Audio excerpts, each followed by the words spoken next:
Here we are, man. And I've lived on this earth 34 years. Joe Flacco's not been playing football for 34 years. He looks like he's been playing football for 34 years. But there was no real world that I ever expected Joe Flacco to be suiting up for the Cleveland Browns in a borderline must-win game to make the playoffs. You know, we stole Jamal Lewis from the Ravens, mostly because we couldn't stop him, Ryan. I know it's a little before your time, but Jamal Lewis once put up an NFL record amount of yards in one game against the Browns. I remember that game. Jamal Lewis torched the Browns so bad, their only option was just to go sign him and get him to come over and play for the Browns because he couldn't stop. Lord knows I'd love to have done that for some other players the Browns have faced over the years. But nonetheless, Joe Flacco, one of the guys that's always been a thorn in our side, and now he's on our side. It's kind of a crazy twist of where the Browns are at. And it sounds like all points are he will get the start on Sunday against the LA Rams. As he's gearing up, Dorian Thompson-Robinson in the concussion protocol. I don't think he's getting out of that. I hate the word structural damage. I don't like that. I don't know why it makes me think of damage plan. RIP to Dimebag Darrell. Again, before your time, right? But structural damage, not two words I like, and especially when it comes to Myles Garrett's shoulder. That is reported. That's alleged. We'll talk about that. Cavs are back in action tonight. We got to get a Tipico boost. Thursday night football, playoff predictions. We got it all on what I think is going to be a beautiful Thursday right here on Big Play. Welcome to the show, everybody. I am Matt Fontana. He is Ryan Tyler. Good morning. We are above freezing this morning, so all that snow is going to melt, which will be nice here on a beautiful Thursday. Stefanski was asked about the snow because they're out in L.A. We're like, oh, it's snowing back at home? That must be nice. But the Browns are out of UCLA getting their work in as they gear up for the Rams this weekend. We got a lot to talk about with the Browns. Cavs game, I think, is an interesting one tonight. The Trailblazers are not a real good basketball team, and we just saw them not too long ago. But there's a question with the Cavs. Are they good enough to guarantee wins against teams? Because I'd like to guarantee a win tonight. We'll get to that. Thursday night football, as I mentioned, and across several different outlets this morning, CBS Sports, ESPN, their playoff predictions.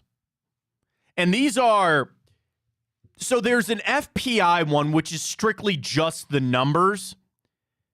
And that one is kind of like, okay, you don't factor in who you have playing a quarterback. The CBS Sports one is still computer rankings, but they also input a little bit of analyst.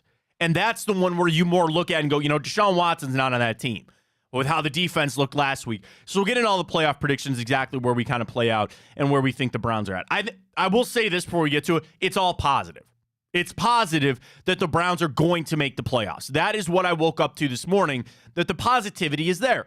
And I'd like to join in that, Ryan. I would like to wake up this morning, and as we discussed a lot yesterday's show, you need 3 wins on the way out here to get you into the playoffs. I know the division is sunk, and you're going to try to fight for one of those, 5 or 6. I don't think 7 is actually even in the cards right now. I shouldn't say that. You never know. But I would think of the 5 or 6 seed at the wild card is where the Browns' focus is at right now.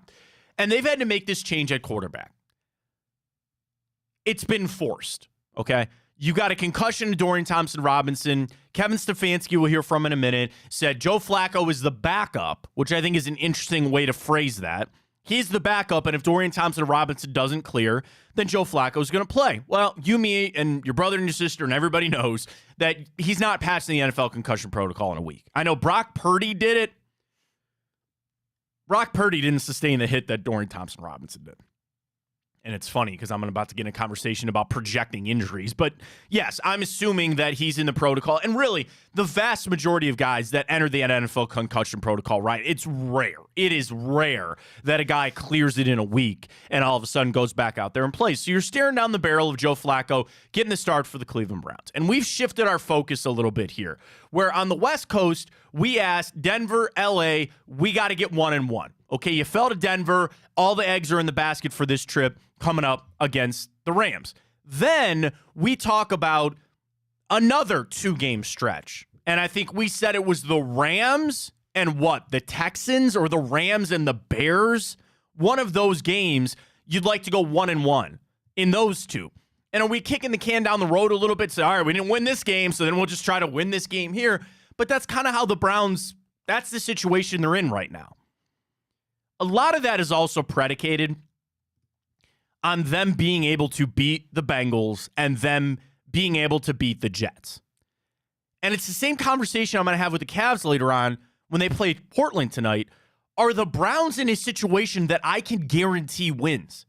We saw what the Bengals look like without Joe Burrow.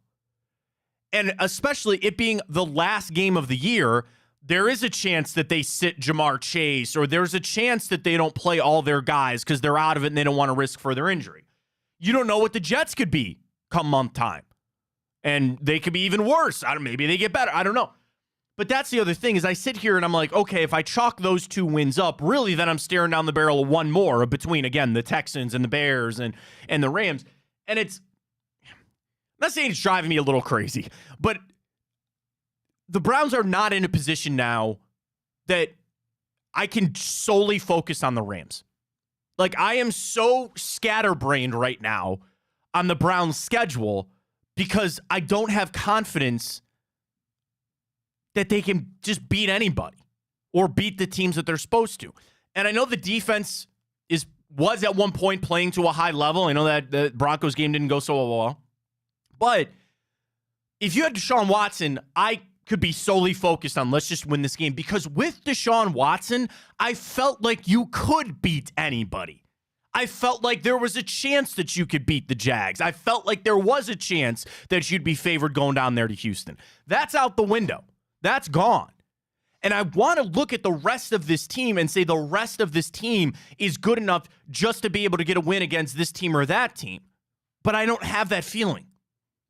And it's a tough way to live right now as a Browns fan, where I'm sitting here, I'm trying to scribble, okay, well, if we lose here and then we play this game, and then if we lose that, there's a lot of scenarios. And in reality, I need to just focus on the Rams. Right, there's a good chance that we beat the Rams. Are they an insurmountable team? No. Do they have a lot of problems and injuries? Sure. And that's, I guess, the shift that I need to have. But knowing that Sunday is only the step one, again, each week is just going to be step one of the rest of the season on making the playoffs. And then it comes back to Flacco and Dorian Thompson-Robinson. And we'll post our Twitter question this morning at Matt Fontana Show. Drop us a follow there if you can on Twitter. Which quarterback gives the Browns the best chance to make the playoffs? Which quarterback would you say gives the Browns the best chance to make the playoffs? Joe Flacco or Dorian Thompson-Robinson? I'm sorry to PJ Walker. He's out of this poll. Do we get a PJ Walker tweet? Do you think we'll get somebody that says PJ Walker? No, not if they have a brain. Well, on Twitter, there's a lot of bots now, Ryan. There's a lot of AI bots. Oh, yeah. It's the only reason my Twitter looks decently active. It's 'cause bots hey, man, I'll take any interaction I can get.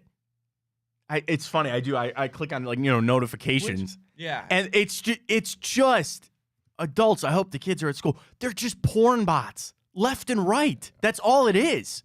And I guess on the bigger grand picture, I never thought I'd transition from the Browns to this, but here we are today on a Thursday. Like, does anybody actually click on those profiles and go, wow, that's a really attractive woman. I better click on her profile here. Oh my God, she's looking for a partner. She's looking for somebody to date. All I have to do is click on this thing and pay them an exorbitant amount of money. Oh my God, I better click on this right now. Do you want my credit card information? Do you take Venmo? Connor Salians does. We haven't talked about on the show. Ryan, nice. We haven't talked about this on this show yet. There's so many, like you said, porn bots and just bots in general active on Twitter, yet Elon can't give Reflog his stupid Twitter back. Are you kidding me? What happened to Reflog's Twitter? He's locked out on Twitter. Elon won't give him it back. Really? Yes. That's a lot of followers, man. Reflog just launched his, hopefully temporary backup Reflog account.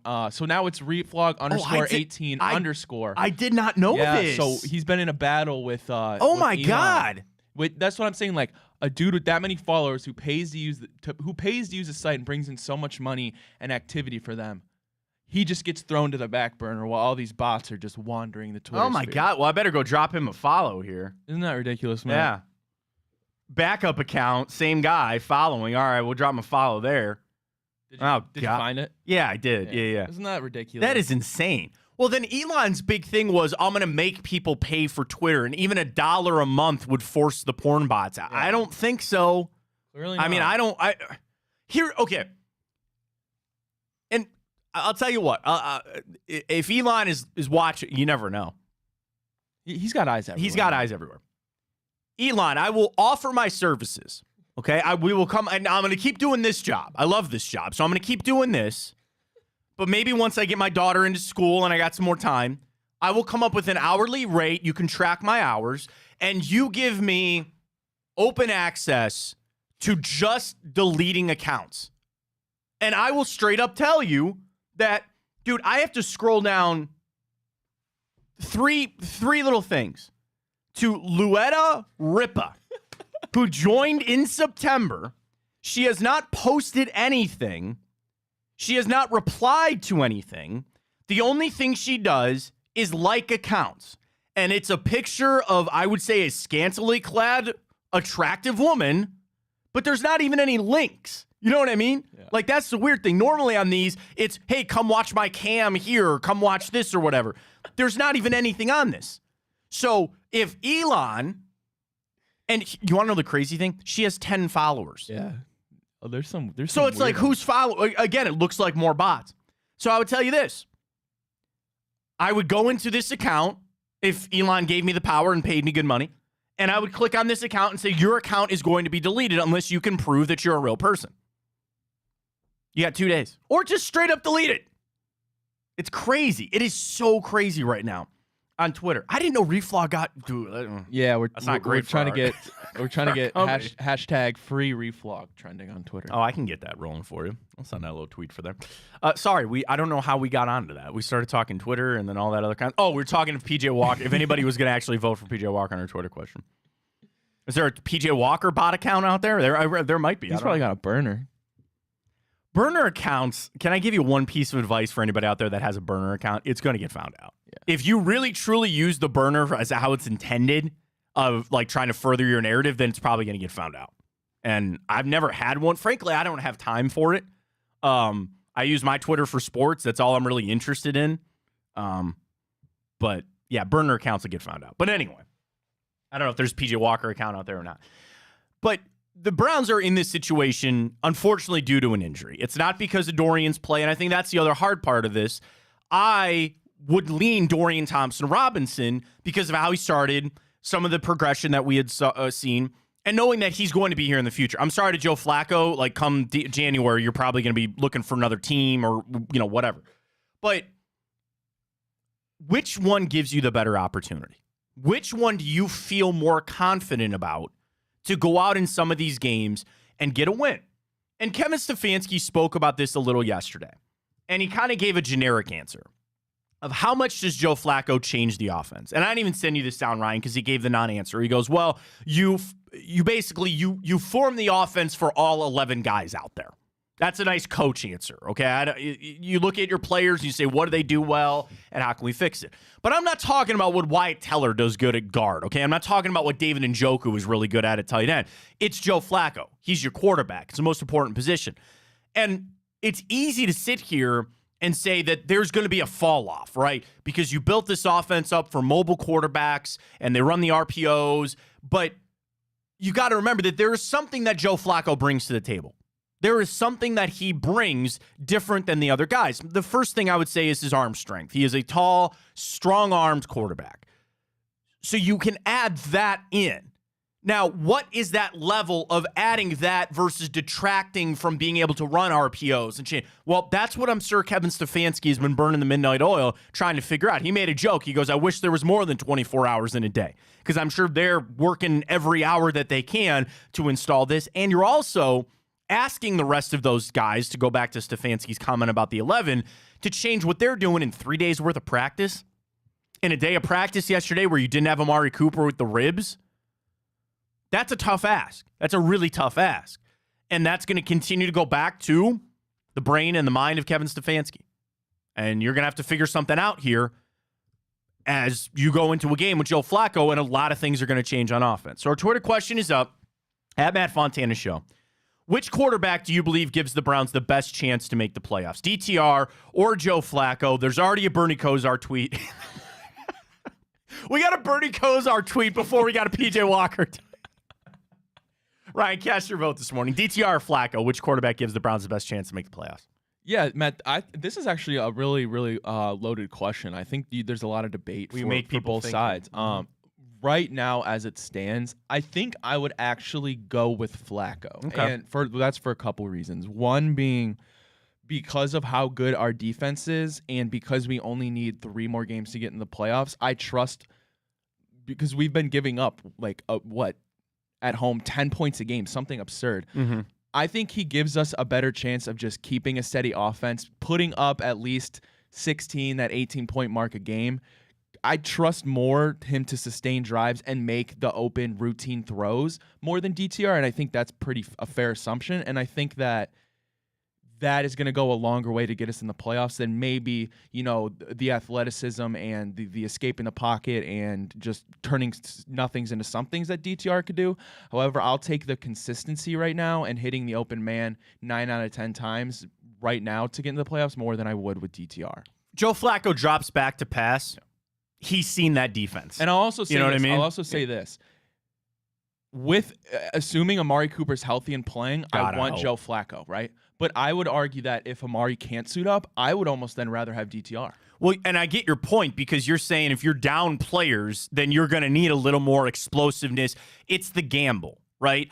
If you're going to go with Dorian Thompson-Robinson on our Twitter question this morning, you're rolling the dice to say, yeah, his athleticism and it's Do you watch Family Guy? Oh, yeah. It's the mystery box. It could be anything. It could be a boat. A boat? Well, just take the boat, Peter. For those who don't know, there was an episode that Peter and Lois, they were on a game show, and they won, and they said, you can have a brand new boat or the mystery box.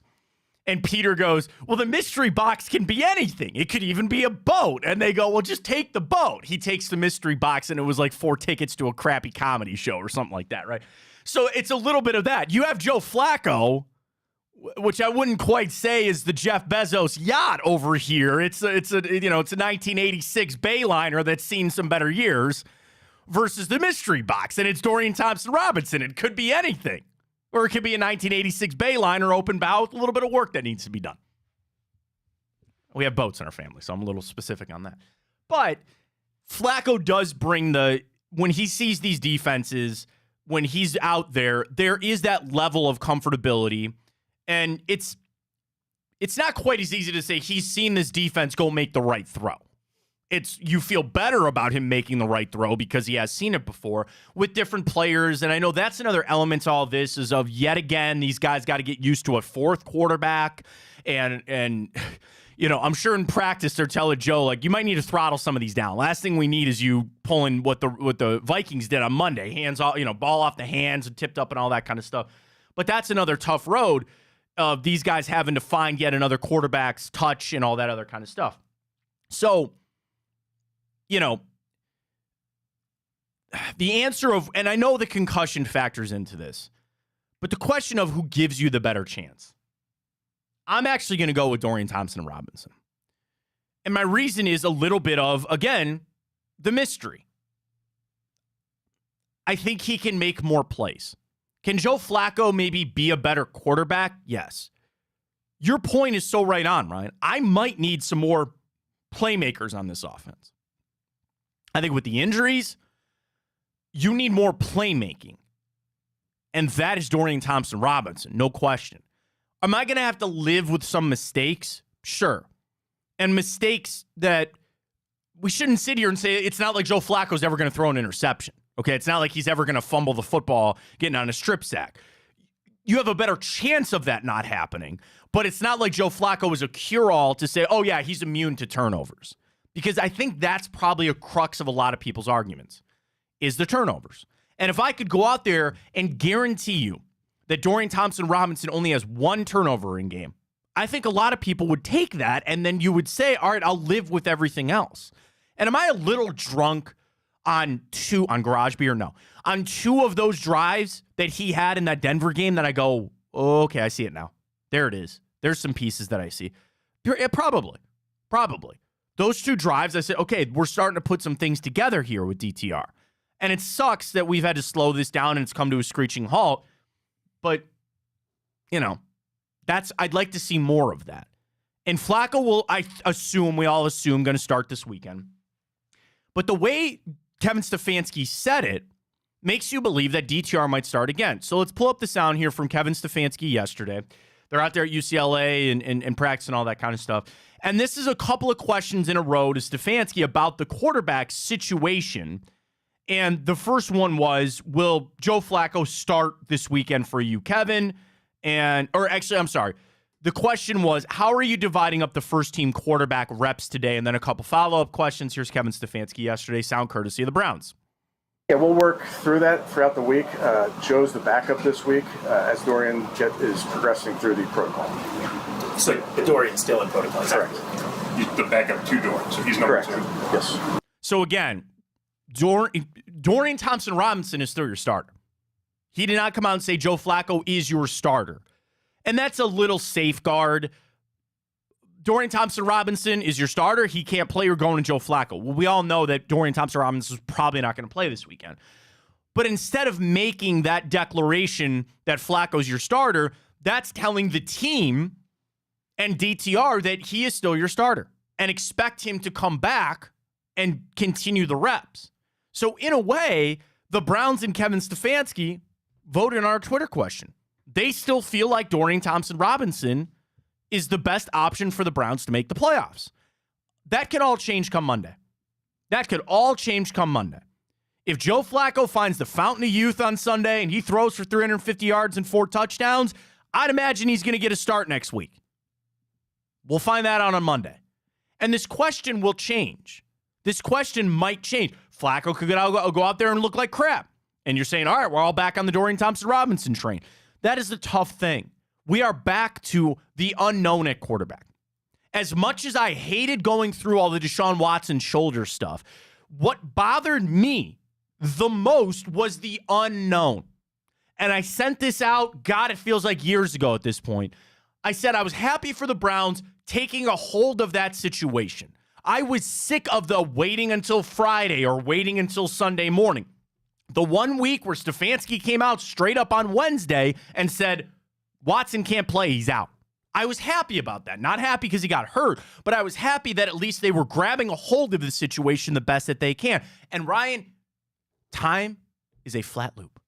Here we are again, where every single week it's the unknown, it's back and forth. And I frankly think even next week we are going to continue to have this, depending again on how Flacco plays. But you're just like, it's crazy where we battled so much of not knowing who your starting quarterback is that we're back here again. And I'm putting the cart before the horse, but I truly feel like for 17 games of this schedule, 10 of them, you are going to have unknown at the quarterback. When we add it up at the end of the year, it's going to be 10, if not even more games that you go, well, we weren't really sure who was going to start a quarterback. That's a tough way to live, man. That's a tough way to coach football. And the Browns are here again. So they're going to go, again, it'll go to Flacco. We'll see. Here's Kevin Stefanski yesterday. How has Joe Flacco looked in practice? You guys have seen, been around Joe, big, strong arm. Obviously, he can make every throw, but he's done a very, very nice job in the meeting room, getting to know his teammates, getting to know the system. He's done a nice job. Done a nice job. Good. Glad to hear it, because you never hear a coach come out and say he's done a horrible job, and he's bad in the meeting rooms. You very rarely hear that. But that's all you can ask for at this point. Final thing from Stefanski was, I thought it was a pretty interesting question here. Does a guy like Amari Cooper get a little excited with a guy with Joe Flacco? A guy with big arm, maybe can get down the field. And the direct question was, because that's how Stefanski answered it, does that widen the eyes of Amari Cooper with a guy like Flacco who can take a downfield shot? Here's Stefanski's answer. Amari doesn't get wide-eyed for anything, I don't think. But all those guys, Mary Kay, I think they want to just understand all of our quarterbacks. How does PJ throw this route versus how does our receiver come out of this route? Dorian, how does he see it? So it varies by guy. There's different comfort levels with certain concepts with each guy. So I think our quarterback's job is to adjust to the receivers. That last part was what I thought was so interesting. The quarterback adjusting to the receivers. Because that's not, in my opinion, the way that it was in preseason. When you knew Deshaun Watson was supposed to be your starter, he's your franchise guy, you go to the receivers and go, get used to that. And I'm not saying that it's all one way. There's always changes there. But this is, These guys have been in this system before. They've been here. Sorry, Joe Flacco, on this mountain of things that you got to overcome, we're going to need you to adjust. This is where Amari Cooper finishes his route. This is the depth that Elijah Moore likes to run his crossing routes. You had better get up to speed on that. Yeah, Matt, and I think at the very least, what will be very interesting if we do, in fact, see Flacco start against the Rams this Sunday is if he can, recapture what he was in Baltimore. Obviously, he's not going to be that good, for lack of better terms, but it'll be interesting to see if in any way, shape, or form, if he almost unlocks more from people like Amari Cooper and especially Elijah Moore, who we've loved to see more of. As we know, he's been top 5. I'm not sure if he still is, but was top 5 in separation per route. And then another guy like Amari Cooper, who's already proven he's elite and is an absolute elite route runner in the NFL. And it'll be interesting to see if Flacco can still, hit those tight windows, put the ball where it needs to be. And if he can, even in the slightest, he probably does that a much better job than DTR. And it'll be interesting to see if that unlocks something or at least another dimension in this offense. Here's another guy, David Njoku. Because Flacco had Todd Heap for a long time there, and he was before Mark Andrews there in Baltimore. But I don't know why. I just feel like Flacco would be a guy that would really kind of gravitate towards David Njoku too. And the screen game will be there, the short passes, all that kind of stuff. But yeah, I mean, that's the thing. It's kind of, things have gone bad. So it's easy to sit there and count up all the things that Flacco doesn't bring to the table versus Watson or DTR. But we got to realize there are some things that Flacco will bring to the table that they need to emphasize and kind of get figured out. So our Twitter question rolls. It's up at Matt Fontana Show. Who do you think gives the Browns the better chance to make the playoffs? Joe Flacco, DTR, BQ fan, who knows? Neither is a great choice. We're well of that. We are well aware of that. Who's also a Bernie fan, because I'm assuming it's BK19 fan. I can only imagine that's a Bernie Kosar fan. But yeah, trust me, we're well aware that this is not the best option. That's the thing. Yeah, we know. We've known that for a little while. Speaking of not good things, structural damage potentially for Myles Garrett.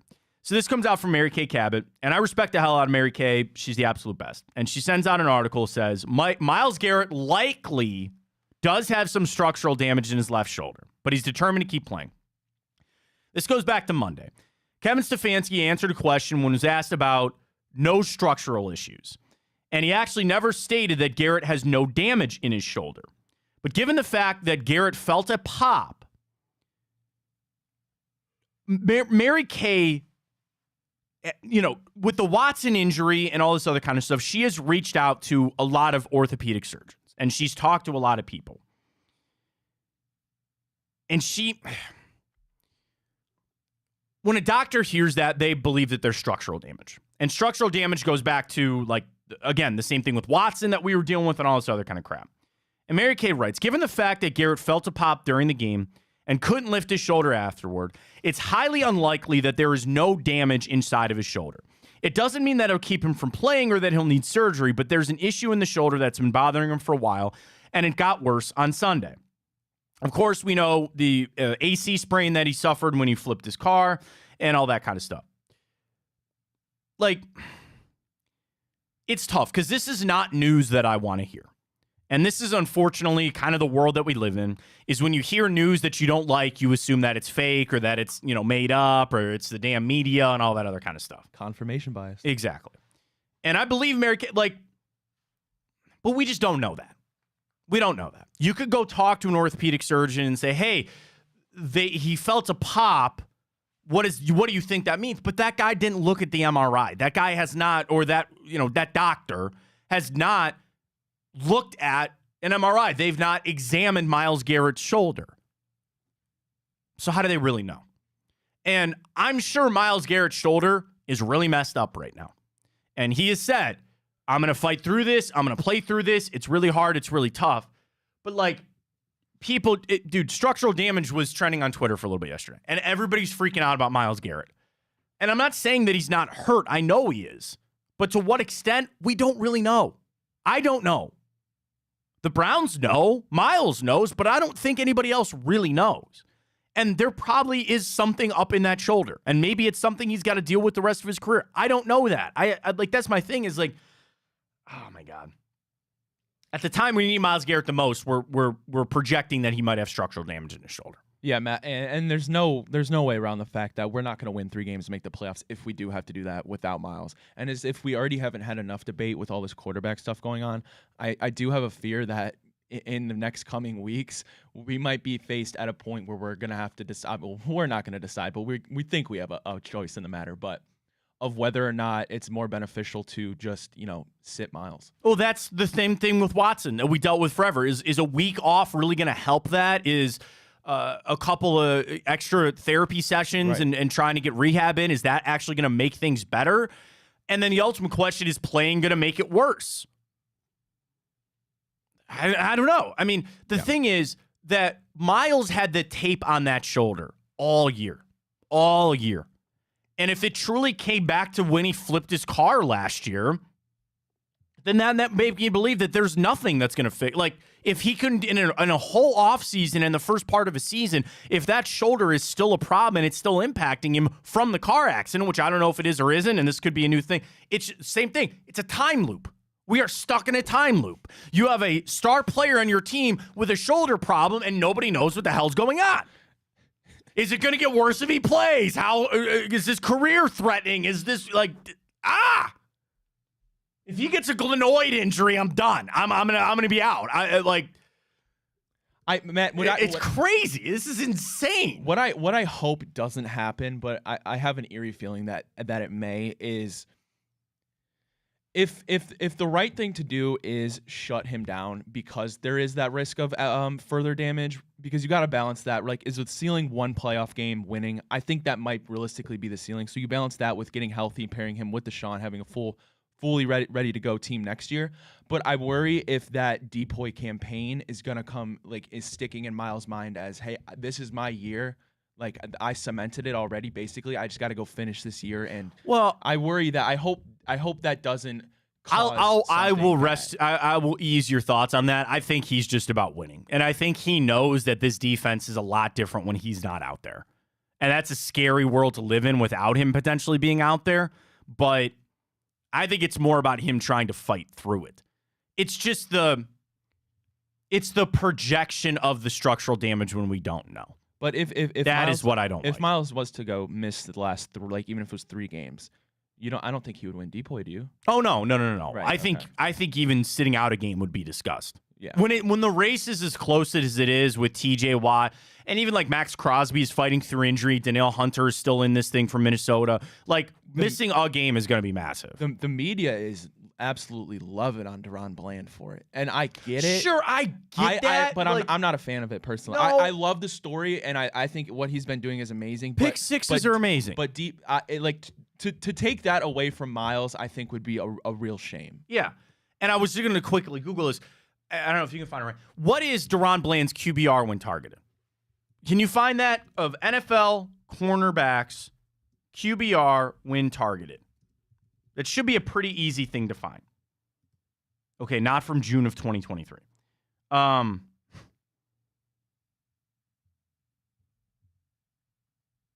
can't Yeah, of course it's locked on PFF, but he does have. I have PFF. Okay. You want me to log into PFF? Yeah, he does have an overall grade right now of 91. Oh, I'm sure pick sixes will grade you up there right there on PFF. I don't deny that. I don't deny that for a second. And here's the thing. I'm not trying to crap on Deron Bland. You're right. I'm the same thing. Like, it's been insane. My thing is, when you look at those pick sixes, which are great, those are, frankly, some bad throws, too. Now, a couple of them have been, phenomenal and amazing. I can't believe he housed that last one he did. And that one was hard. But, in totality, if he was a shut-down corner and his QBR when targeted was something insane, then maybe I'd have that conversation.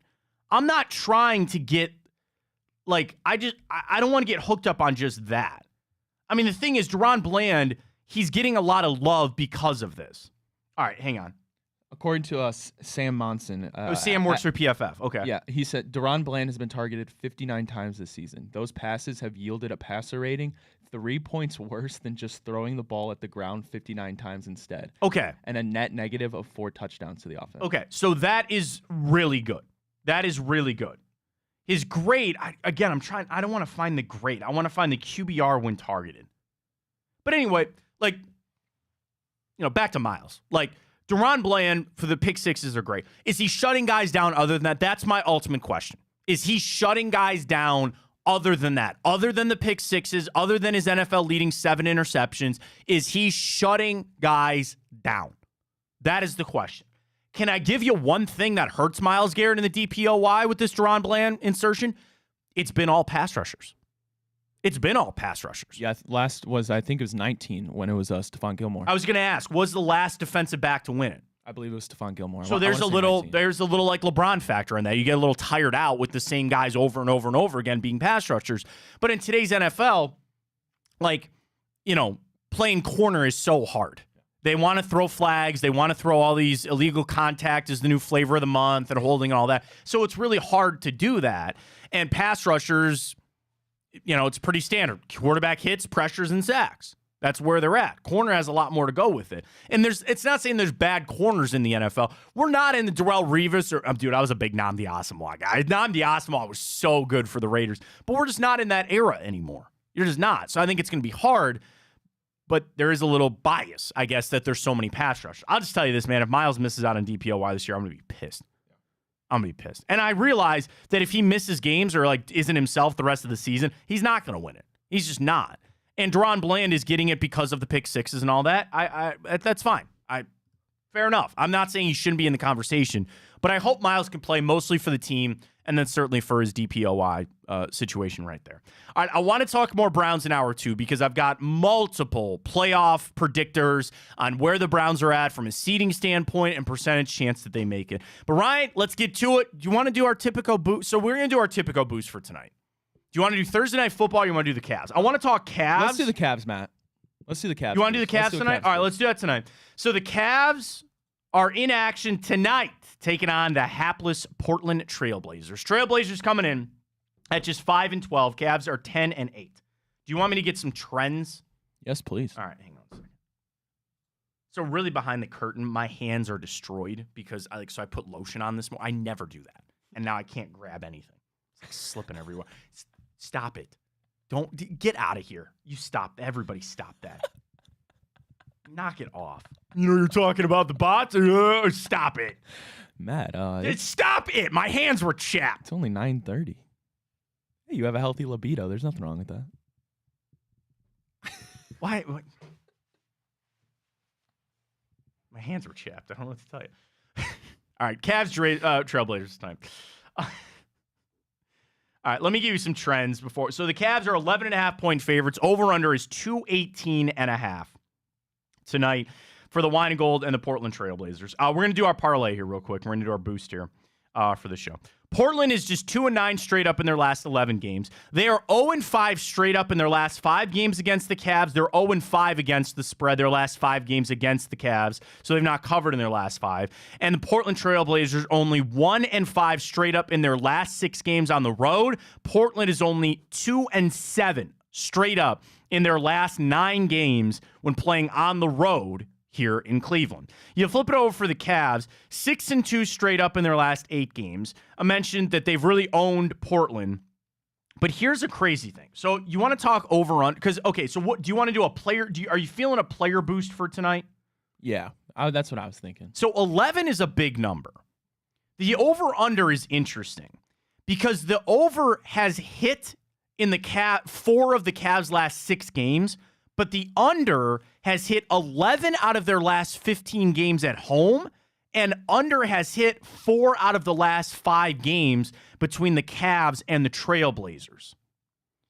In the Blazers, they're averaging 104 points per game. The Cavs are averaging 110. So just on their averages, that would tell you to take the under. Now, I know we're risking a little bit on we got to see who plays tonight. For the over-under on the season, for the Cavs at home, just 4-6 on the over-under. For the Trailblazers on the road, it's just 5-5. So I think my leg of the parlay is going to be the under. I like the under 218.5. Okay. Okay. What do you want to do? I'm gonna go with and because we're doing a parlay, obviously it'll make the odds better, but kind of something a safer leg. I'm gonna just do Darius Garland over 1.5 threes. Okay. All right. Let me find the threes here. 3-pointers made. Darius Garland over 1.5. Yes. Okay. It's Let's boost that up. minus 190. I believe. Okay. You know me, man. I always like the points and rebounds one. I don't know why. Points and rebounds for Evan Mobley is 26.5. For Jared Allen, it's 23.5. And I think Jared Allen's been on a little bit of a heater. You want to go over 23.5 points and rebounds for Jared Allen? Do you like that? I do like that. All right, here's our 3-leg. We're going to send it to Tipico. Folks, you can sign up right now with Tipico. Use the code BIGPLAY100. And what you're going to get is you bet $25. Deposit and bet $25. Bet it on whatever you want. Take Cavs money line tonight. That feels like a pretty safe bet. Take that, and then you get $100 in bonus bets. It's that simple. So our 3-leg parlay, and then we're going to get this on Tipico, and it'll be boosted maybe by the end of the show. We'll let you know if it gets up. Cavs are under 218.5 total points. Darius Garland over 1.5 threes, and Jared Allen over 23.5 points and rebounds. Right now, that's plus 545. That's already a pretty big one. And that, I mean, they might boost that up to 700. I don't know. We'll leave that up to Tipico. And I actually feel very comfortable with that parlay, Matt. I would think Darius the 2 threes is a lock, and I really like that Jared over because Jared is slamming right now. And that's kind of assuming he's going to have to get, probably 10, 11 points plus the boards, which is very doable. And I think it'll be that under that we'll be sweating. I feel like we could very early get those 2 legs out of the way, but I really like those odds, and then especially generous Tipico going to boost that. I like that. That's a good way to get some good cash. Here's what I want to find. Their last 10 games. Here's Portland. And all I'm going to look at is points scored for them. Their last game out, they lost to the Pacers. They only scored 114. Then they only scored 102 against Milwaukee. They put up 121 in a win over Utah. Then only 107. Then a stretch, including that loss to the Cavs, where they had 4 straight games. Utah, Cavs, Lakers, and Oklahoma City, they didn't even eclipse 100 points. So if you talk about 118, and I believe the Cavs will be somewhere around the 110 area, and we just need to shoot for Portland to score under 100 or be close to that, I feel pretty good about it. I feel pretty good about that. Especially when you consider they put up like that really gaudy number against the Hawks. Now they're out of the contention for the in-season, so they won't be really out there to drop a real gaudy number. So here's another thing. Out of Portland's last 8 games, 6 of those games the under has hit. The only 2 that didn't was an Oklahoma City game that they let them score 134 in a blowout, so you almost even take that out. And then the only one, so I'll do you this. 6 out of their last 7 games, the under has hit. The only other one was when they beat Phoenix. Or I'm sorry, lost to Phoenix, 120 to 107, and the over only hit by 3 points. So I like the under. So I'm talking myself into it. We'll post that with our friends at Tipico. Sign up today. Deposit and bet $25 with the code BIGPLAY100, and you get $100 in bonus bets. You can place one of those bets right here on with us tonight. And Matt, if I'm not mistaken, I think we're 1-0 for Cavs games now. We are. Our only other boost that we did was for a game called and we hit that easily. So get signed up today with our friends at Tipico using that code BIGPLAY100. For the game itself tonight, Ryan, the overall question that I have, are the Cavs a good enough team that you can guarantee wins? Like, can I guarantee you that tonight that they're going to beat the Portland Trail Blazers? I think the way that they're playing now, that we've seen them finally get healthy and, get a consistent rotation, what we've seen has been very promising. Strus has been playing very well. He's been such a great addition, not even just his shooting, but playmaking as well. And I love the way he plays defense. Like, he's not a lockdown forward, but you can tell he plays with heart. And JB Bickerstaff has had nothing but good stuff to say about him. And then Jared Allen's been playing really, really well. And we've seen Mobley continue his case for Depoy. We've seen Darius do what he needs to do. And Donovan's just doing what we've all expected and become accustomed to. And that's just dropping points at will. So I'm very comfortable with where the Cavs are right now. And they've got momentum on their side, that's for sure. So I would say right now against a team like the Blazers, you would like to at least think that you can guarantee a win there. And that's like the Cavs have gotten off to a tough start to the season, which is a little different than last year, where they were, beating the Celtics. Remember that game? What was it? November sometime. They beat the Celtics, and everybody was over the moon, and this is great, and you're playing all the tough teams, and you're playing them well. And I think the Cavs came in truthfully understanding that this is a long haul. And it's not that they don't put emphasis on it every game, and they've certainly battled injuries, but one of the things that they realized going back to last year, the Cavs ran out of gas. In that Knicks series, whatever reason you want to say, were they out physical? Well, part of being out physical is if you're tired, you don't got nothing left, right? I think the Cavs realized what they need to do throughout a season to be fresh at the end. And again, it's not that I'm saying they're chalking up losses here. They've had to battle through a lot of things, but understanding the grand scheme of it. But games like this tonight, you are at home. This should be a free win. Seriously. And I shouldn't say things like that. The Trailblazers are on this road trip. They've been off for 3 days. So they've had some time to, well, not 3 days, but they have had 2 days off in between their last game. So they've had some time to recoup, and they've been in Cleveland, all that kind of stuff. And the Cavs just got done with taking care of the Hawks, but you got to remember that some of your starters played late into that game because you were trying to make it into the in-season tournament. With all of that in mind, the Cavs should be a good enough team that I can guarantee wins.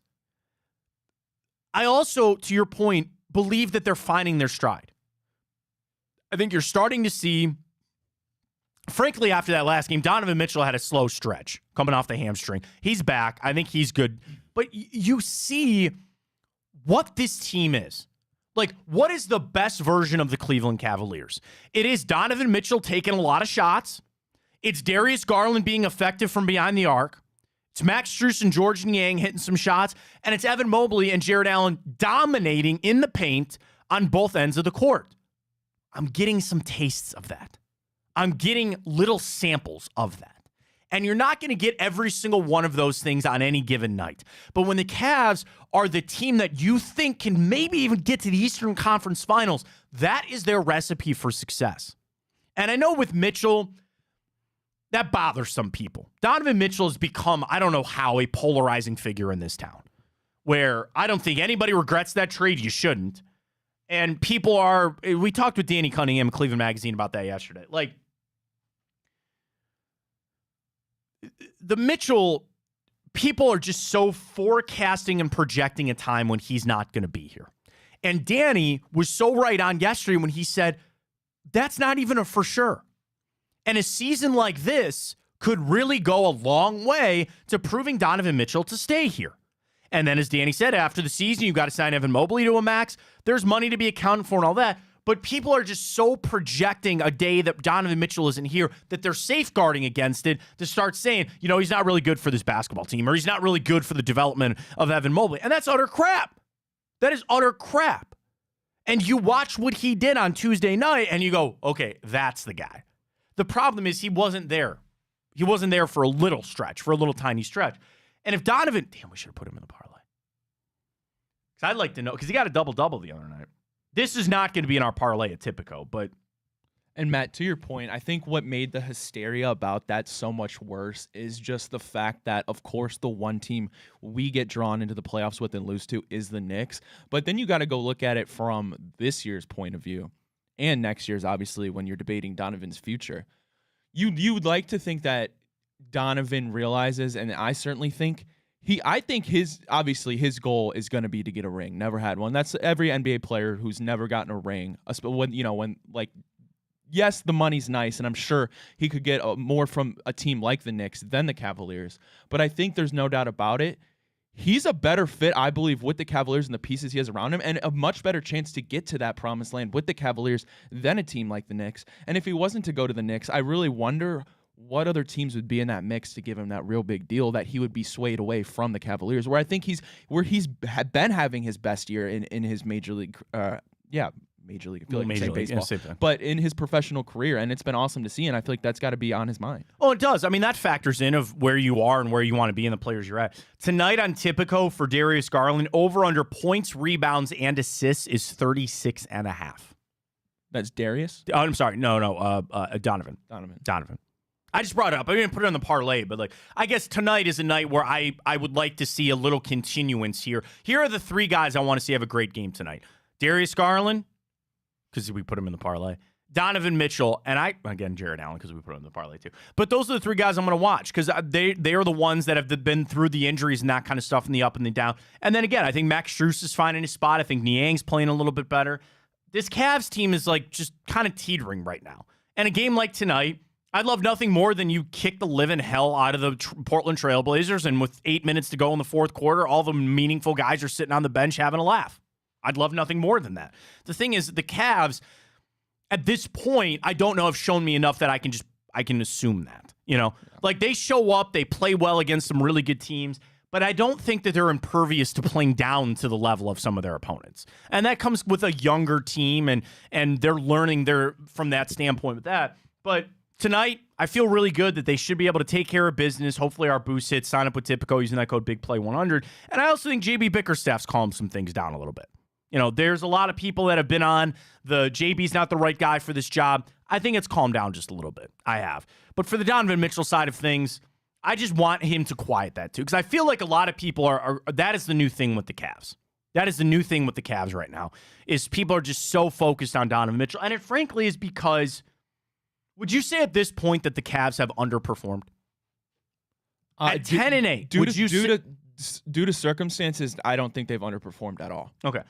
There are people out there that would say that. Yeah, I don't believe that's But true. those people have the high expectations. And I come back to, you have got to realize that they probably learned a lot going through last season to understand how an NBA season goes on. And you're right. You are factoring in the injuries, which is, in my opinion, the right thing to do. Other people don't want to hear that. And I mean, you factor not only the injuries, but okay, one of your key starters is Max Strus, a guy who came into a new system, and he's been playing very well. But obviously, it takes a learning curve. Career year. And guys like George Niang, who got off to a slow start, but he's been on the come up. And then Karis, the thing is with Karis, you do want to see I never mentioned Karis LeVert. I love Karis LeVert. You do want to see more consistency out of him. But earlier this season, he was making a real case to be that 6th man of the year. And then on top of that, a guy like Craig Porter Jr., who's come out of the woodwork and really shown us some awesome talent, and who I expect really to only continue to get more minutes.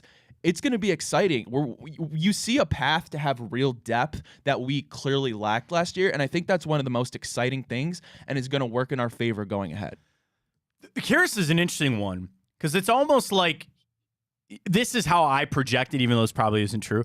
It's almost like, let's get Strus and George Niang up to speed first, because you know what Karis LeVert is. You know who Karis LeVert is and how he fits in on this team. I'm so happy he's back here. I really hope they can get a long-term thing done. He didn't sign a long-term deal, right? He's just back here for this year, right? Yeah. So I hope they get I really like Karis LeVert a lot, and he might have to be a cap casualty. We'll see. I think he is the perfect 6th man for this team. So it might be that JB wanted to get Strus and Niang, which at this point is looking pretty good up to speed. But don't forget, Karis LeVert can get you 25 when you need him. And there's going to be a game at some point this season, probably after the new year, that you're going to have to turn to Karis LeVert. I never mentioned Karis, and that's my bad. I really should do that more. But yeah, he's another great piece to this team. So we'll have to see for tonight. A lot coming up. We'll get to the morning update as well. And in hour 2, sorry. Did you know about this Tyreek Hill cameraman thing? I was going to bring that up. All right, we're going to do that in morning update because now LeBron has weighed in on this. So we'll bring all that up in the morning update, including an insane thing coming out of baseball. You got Deion Sanders in there?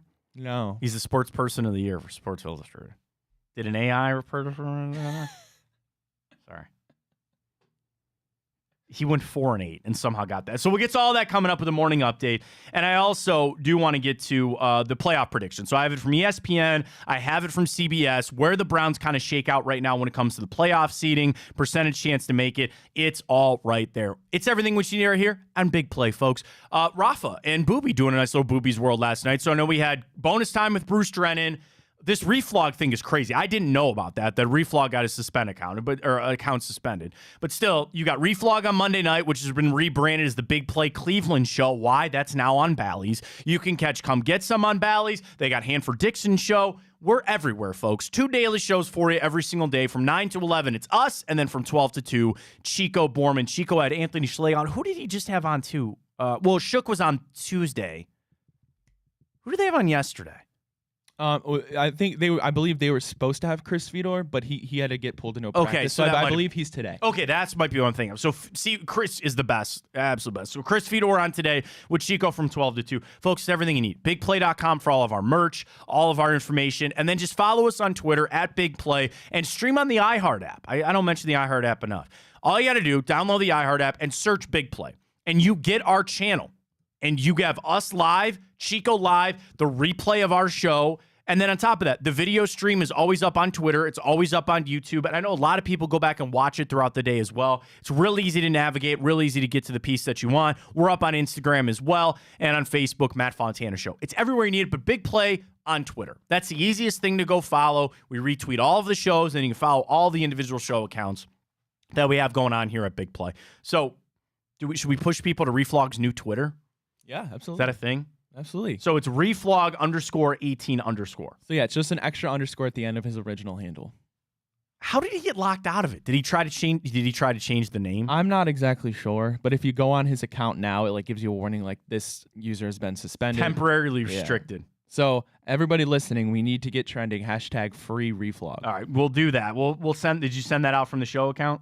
I did not. All right, send it out from the show account. I'll retweet it. We'll get that #FreeReflog. Yeah, what are we gonna do, man? I'm missing out on all my funny gifs. I know, it's a shame. All my funny memes. He posted one of him as like baby Groot, like trying to like regrow. Sucks for Reflog. Go drop a new follow on that and get the #FreeReflog trending there on Twitter. We'll get to all of it coming up. All right, when we come back, we got the morning update, playoff predictions, a lot in the morning update. Stay with us right here, Fontana Show on Big Play.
All right, back here on the Matt Fontana Show. We're all in on free reflog, by the way. Gotta find it. I'm going to retweet it as well. Get that hashtag rolling.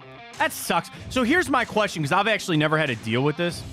Do you, how do you, like, do we have somebody that we know at Twitter? Like, can we reach out to somebody at Twitter? Is there an actual person, or are we just screwed? I have no idea, Matt. It's a shame, though. Elon's been letting us down lately, and this is just the cherry on top. Yeah, and it's an unfortunate thing. Hashtag free reflog. But nonetheless, let's get to the morning update. All the stories got. We have, dude, there's so much that I want to get to. A lot of interesting stuff, a lot of takes. Go ahead, Rob. Alrighty, well, we'll start with two Cleveland legends here. MGK has been in conversations with Travis Kelce, saying he would give him $1 million out of his own pocket, half for shopping and half to donate to both of their respective high schools, that being Cleveland Heights and Shaker Heights, on top of what the Browns would pay Travis Kelce to get him to come play for our Cleveland Browns. So somebody had this tweet that $500,000, that's what his girlfriend makes like every 5 hours or something, like every 5 hours of every single day. That's what her cat makes. Right. Well, yeah, maybe even more like what her cat makes, something like that. And I know it's, I'd like to see that prenup, by the way, if they get. There's part of it that feels bad because they have just launched like into the stratosphere of everybody, and they're just trying. They're two people trying to find love, man. Mark my words for the TV show.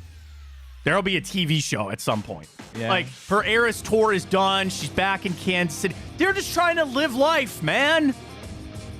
Are they even at that point? Because everybody gets to this in a relationship when you first start dating somebody and they do something that you go, well, wait a minute, I wasn't really, you know what I mean? Like, you find something out, or like you talk to their family, or, you start spending time in each other's places and you realize that there's just that quirk or something weird. Have they hit that point yet? It doesn't seem like it, but it Travis could be. goes, oh man, Taylor farts in her sleep. I don't know. Like, Taylor's like, oh, Travis doesn't brush his teeth every month. You know what I mean? Like, there's all these little idiosyncrasies that you learn about somebody when you start living with them or you start spending more time. Because when you first start dating somebody, everything's like, oh, this is great. Everything's great. And then eventually there's something. There's something that you find out and you go, okay, didn't really know if I signed up for that. And then that you decide if you're really going to push through on that. I feel bad. They're just trying to live their lives, man. To MGK, like, first, I appreciate it, man. Dude, Travis Kelce makes $500,000 a game. At least a game. Like, that's not very much. And I'm surprised the NFL didn't swoop in and go, hey, that's tampering. It's just a joke. But I appreciate him trying to rep Cleveland and trying to help us out here. I'd happily take Travis Kelce on this team. He's one of those guys, he'll never leave the Kansas City Chiefs. And frankly, and this is seriously no joke, the amount of money that he has made the Kansas City Chiefs by dating Taylor Swift, they better not ever let him leave. A lifetime contract. She's liking their social media stuff. Oh, is she? Oh, yeah. Wow. And that's powerful stuff. I know, so when we were having the StreamYard link issue yesterday, I got the text of I'm an old man with technology and get off my lawn. This is like a little boomer of me, but still, like, one like from her, that's massive. That's huge. It's not quite reflog level. No, influence. it's not reflog level. Hashtag for reflog. But the jersey sales, what she and then in turn Travis has met just specific to the Chiefs, let alone the NFL. That's money. There's millions of dollars at play there for what she has brought to the Kansas City Chiefs. And I'm assuming the Chiefs will reciprocate that back to Travis Kelce. He's never leaving Kansas City. He never will. Well, I hope the trend continues, as I saw Travis bought two custom Kelce and Swift Cincinnati Bearcat basketball jerseys. So if Taylor wants to go hit some retweets on the Bearcat athletic pages, that would be appreciated, Taylor. Why that face? Why that face? There are people out there maybe watching or listening that are part of this group, and I apologize beforehand. People that get the couples jerseys. Come on, man. Really? Seriously? You want to get some Baldwin Wallace jerseys? No, I for don't. You and your wife? No, I don't. No. What does it say on the back? Married since 19, whatever. You know what I mean? Like, you see those, the old couple? Get out of here with that. Couples jerseys? Were they sequenced? You're a hater, man. I do. No, come on, Travis. You're better than that. Plus, like, that's pretty like foot on the gas there. If he's going to start buying jerseys for everywhere he went to, I guess maybe things are progressing well here. They've been together, what, a couple of months now? That seems too much. That seems a little too much. I also saw an article that he's getting ready to go Christmas shopping for her. Yeah, I'm seeing this. What are you going to buy, What are you going to buy, Taylor? She has everything, and she makes so much money. What does she want? I don't know, but I love that. Here's for a the pair of Bearcats. AirPods. I love that Merry for Christmas. the Bearcats, and if he wants to keep that momentum going, I would. Here's a appreciate it. certificate to the spa. Taylor Swift could buy that spa. Well, there's a gift certificate for it. Shit, she could buy the Bearcats.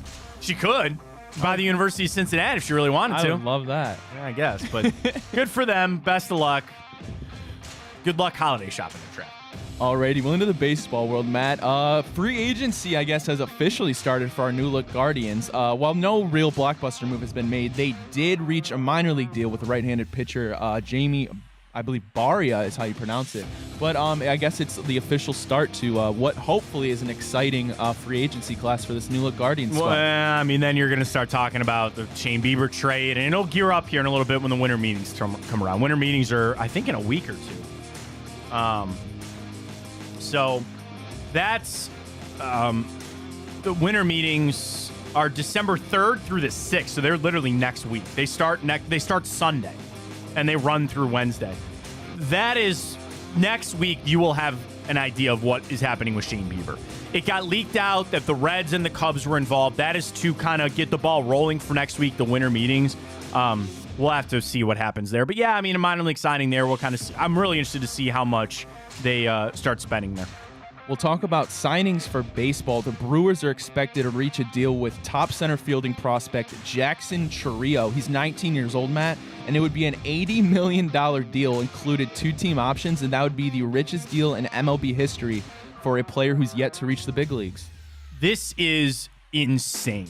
Can I tell you how insane this is?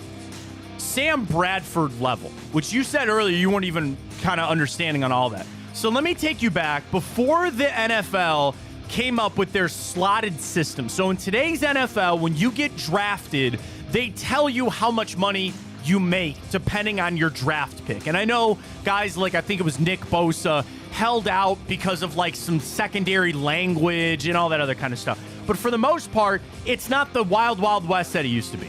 In fact, for Sam Bradford to go back to 2010, he was the first overall pick the night before the draft. Everybody knew that, and they announced it, and the NFL hated that. Before he even took a snap in the NFL, he signed a 6-year, $78 million deal with $50 million fully guaranteed and a maximum value of $86 million. The NFL and the owners stepped in and said, blank that, for a guy that ended up turning out to be a bust, and you had to pay him all that money. So for this young man, who I know nothing about, you pay him that deal, and you would say he's only making $10 million a year. If he turns into Ronald Acuna Jr., that's quite an amazing deal, is it not? Okay. The flip side is that he turns into nothing, and you paid all that money, and you're screwed. If he turns into Ronald Acuna Jr., you know what he's going to do? Not play or complain until he gets like that. Is just, these teams think that they have him over a barrel. They don't. They don't. There is some way that that player will get out of that contract if he really does turn into an all-star level center fielder. And if he doesn't, then the Brewers wasted a bunch of money. Dude, that is insane. The guy has never seen Major League pitching. Never. If that's the world that we live in, the Guardians are going to be in a lot of trouble. They don't spend $80 million on proven Major League talent. How would you ever ask them to spend $80 million on unproven talent? I hope that that is an anomaly, that other teams won't jump on. You want to sign a guy, like, okay, let's say Steven Kwan, okay, who has played 2 years at a major league level and has played to a high level. And he's not even pre-arbitration yet. Well, I guess he would be pre-arbitration. He's not even arbitration years. He is technically under the Guardians' control for another 5 years, I think. 4 or 5 years, depending on how you want to play that out. So if you wanted to go to Stephen Kwan and say, hey, we want to sign you to an 8-year deal, eat up all those arbitration years, and keep you around and make you'll make a little bit more money. You want to do that, that's fine. You have 2 years of experience with Stephen Kwan to do that for a 19-year-old kid. You're going to pay him $10 million to play in the minor leagues for at least the next couple of years? I'm glad it's the Brewers and not us. I wouldn't do that. I wouldn't do that deal any day. Alrighty, well, Deion Sanders has had himself quite a year. Plenty of stories revolving around him have surfaced, and the latest has been he's named SI Sports Person of the Year after leading the Buffaloes to I believe a 4-8 record on the year. 4-8. I mean, yes, at one point he was the biggest story going. He was the biggest thing in sports. He's not anymore. And I don't know how you look at this year, because the other problem would be, who would you give it to? Outside of that, who would you give it to? And I try to go back to what events did we have? We didn't have an Olympics. We'll have that next year. You had the World Cup, but like, was there really a big star out of that? I'm not a soccer guy. Okay, so move on from that. In basketball, nothing really major there. Like college football, like I don't know. I really don't know. Should they? There's a world that Travis Kelce deserved that more than Deion Sanders. Like for the sports person of the year, what does that mean? The biggest name in sports? It's been Travis Kelce then. If you want to talk about success, then it's definitely not Deion Sanders. He finished 4-8. I think back on so many people that placed large sums of money on the Colorado Buffaloes to win the national championship or one of their players to win the Heisman. And I'm not trying to crap on his kids or anything like that, but dude, what were they thinking? I have no idea. Sure, man. And I guess like Sports Illustrated's got their own problems right now. We haven't even talked about that here on the show. They're alleged to have AI bots writing. And they basically have admitted it. It's sad. There's a bigger conversation to be had about the state of our world, frankly, on jobs being replaced with AI and, even getting into like factory work. There's just all these things, right? There's all these things. And we're on that precipice of having AI in our lives every single day. It scares the hell out of me. I don't want that. But some of that stuff, it's like, yeah, you go back to you should have human beings writing. But these companies are penny pinching. And they need to cut corners in any way that they can. It's an unfortunate state of the media business. I see it. Trust me, I've seen it. I know. And it is what it is. But, yeah, I would not have voted for Deion, but that's just me. Alrighty, well, last story here for the morning update, and we alluded to it a little bit earlier, but a kid who goes by the name KFit Sports on Twitter is going viral as he discussed to the world that he is basically a videographer that worked for the NFL and had access to the sidelines, and he was friends with Tyreek Hill. And during one of Tyreek Hill's celebrations after a touchdown, he went and grabbed his friend's phone and recorded himself doing a backflip, which the NFL did not take kindly to, and they actually suspended him for the rest of the year, took away his credentials, and could potentially keep that permanent. And the story's gotten so much traction that even it's got the attention of someone in the likes of LeBron James. So LeBron, because I want to find the exact quote of what LeBron said, he was ripping the NFL. He didn't like that they suspended this young man for doing it. Here's the thing. LeBron blasts the NFL. You see what he said. This blank ain't serious, is what he said. This is effed up, is what he says. Do better, NFL. Let me give you a little background, okay?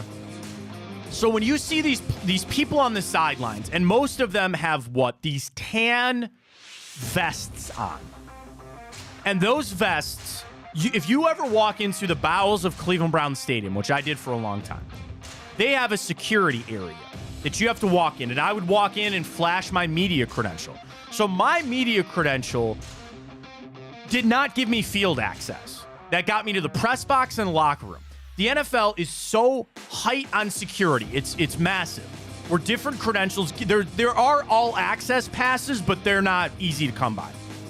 So when you would walk in, there was a closet. And in that closet, they had all of these tan vests or different colored vests. The ball boys have a colored vest. The photographers have a colored vest. Officials on the sidelines, they all have these different ones. And you would walk up and you would hand your credential over, because you had to apply for a credential first. And then they'd give it to you. So like, say, Ryan, you wanted to go as a photographer. You would apply to the NFL. You would apply to the Cleveland Browns. No joke, they do a background check. And they would either approve or deny your credential. Okay, they approve it, which is not an easy thing to do. You go into the game, you walk up, hi, I'm Ryan Tyler, I'm here, I'm a photographer today. They check everything, and then they hand you a vest. And if it's your first game, they will walk you around and tell you where you're allowed to go and where you're not allowed to go. But you're on the field, you're on the sidelines. The list of things and rules that you have to follow are insane. And one of those, as a photographer, is not interacting with the players. You can't go on the sidelines, and you can't interact with these players. Here's the change, which you just mentioned. All of these players now have relationships with photographers and videographers for all of the things that they do outside of their sport. You know, when they're at the facility, they're in the hands of the Browns photographers and videographers. But all these guys put out their own stuff on social media, their own hype videos and all of that. And some of these guys get access by just being a videographer for the players. That is where these waters can be muddied a little bit. And I had somebody that I used to work with that worked with a lot of Cleveland athletes in this town. A lot of Cleveland athletes in this town. Outside of the work that he did for his professional job, he had a side job working for that. So my whole point is, it's not to blame Tyreek Hill, but Tyreek Hill's involvement is what got this kid in trouble, right? Well, that's because Tyreek Hill saw his personal videographer and in his head could not realize right now he is not your personal videographer, man. He's in the hands of the NFL, and you cost him that opportunity. The sad part is, and I do think it's wrong. I understand that the NFL has all these security protocols, and they need to keep it that way. You know what they're doing? They're nipping this in the bud. And they're making an example out of this kid because they know that this is rampant throughout the NFL. And what they don't want is any other player thinking that they can do this. I know people go back to it's the no fun league, and that's what the NFL stands for. In reality, was it that big of a deal? Sure. The other thing is it's property of the NFL, right? That media that they're and I know the people put that out, and they can, and like those rules are all convoluted too on who owns the rights. If you took the picture, it's technically your right and all that. But I think the NFL sees this as a muddying of the waters between these videographers and photographers on the sidelines and the players on the field, and they want to nip that in the bud. What I hope they do is come to their senses.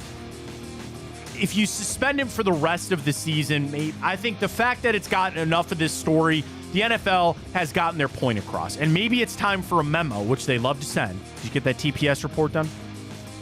Send a memo to the league and remind the players, hey, we had this happen. We are going to suspend this young man for a game or two.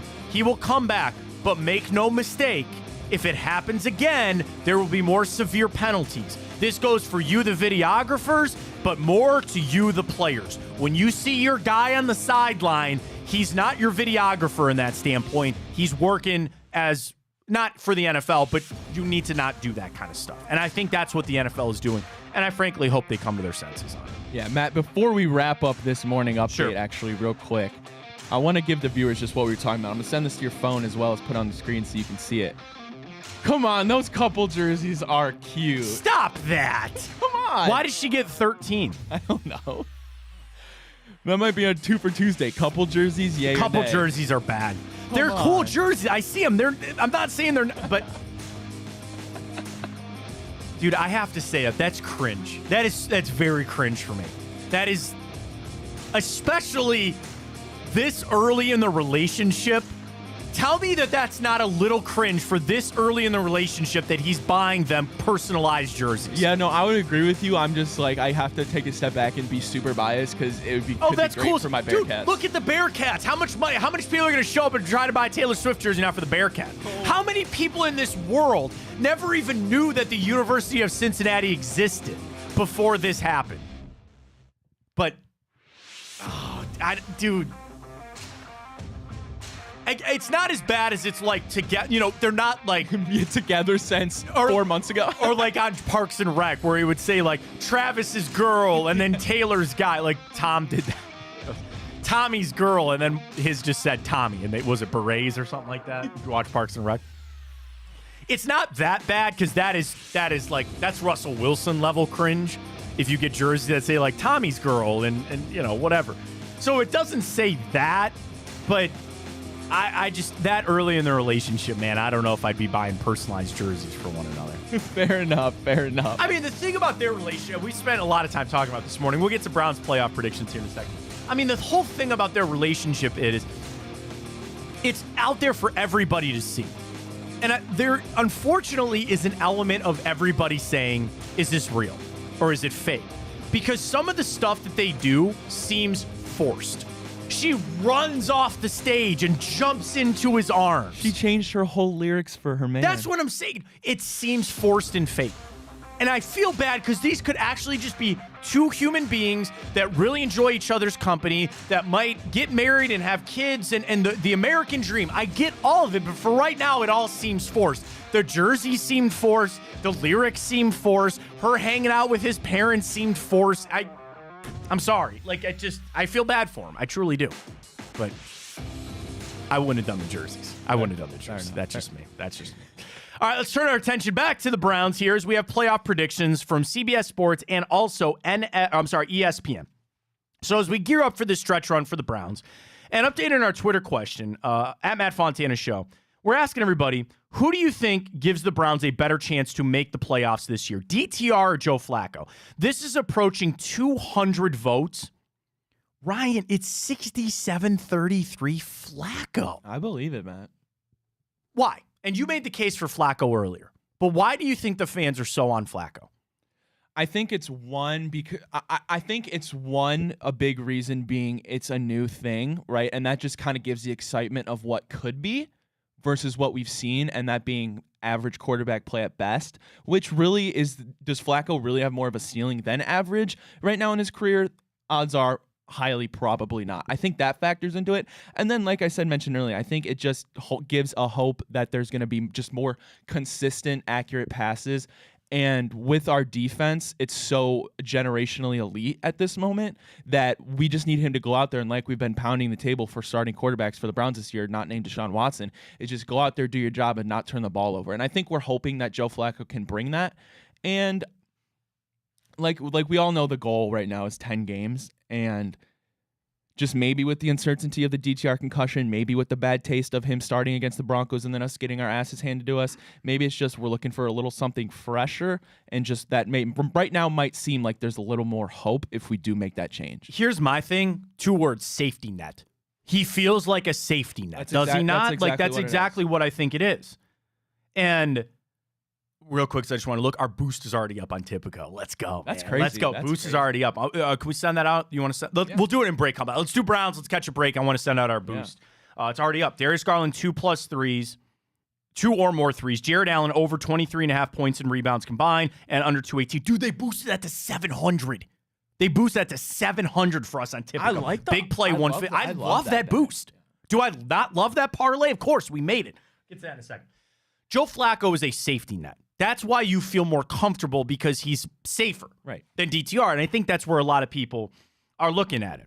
Now, I bring up all these playoff predictors from this standpoint that the safety aspect, you might not need it, okay? You might not need it. So let's go to ESPN.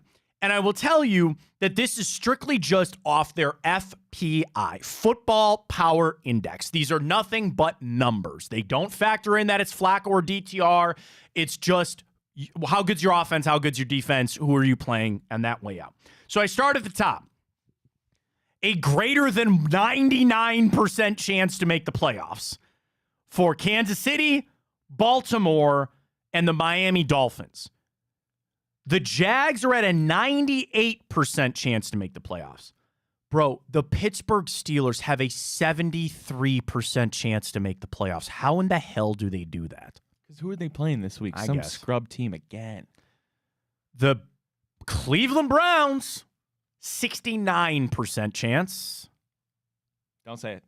Why? You had lotion on your hands this morning. That's disgusting. 69% chance to make it. The Houston Texans, 53. Colts, 44. Broncos, 30. And the Buffalo Bills, 21% chance. Wow. Their chance to clinch their division, 98% for Kansas City. Baltimore's only 78% chance to win the AFC North. Only. I thought it'd be in the 90s. 94 and 93% for the Dolphins and the Jags to win their division. The Browns have an 8% chance to make the AFC North. Chance to make the Super Bowl. Kansas City, 33%. Baltimore, 28%. Miami, 22%. Jacksonville, 10%. Steelers, 2%. Browns, 1% chance to make the Super Bowl. Houston, Colts, Broncos, everybody's less than 1%, except for the Buffalo Bills. They give a 3% chance to make the play or go to the Super Bowl.